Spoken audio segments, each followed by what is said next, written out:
Hi guys, welcome back to the channel. In this video I'm gonna show you how you can edit the laggy video trends on CapCut.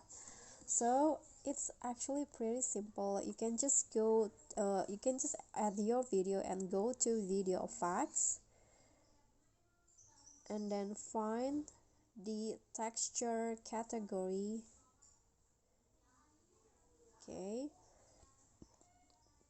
and choose the Doodle diary effect. This one's right here. Click on the effect and adjust it. So for the texture and sticker, lower it to 0, then adjust the speed into 60, and after that you are done. So here is the result for the laggy video.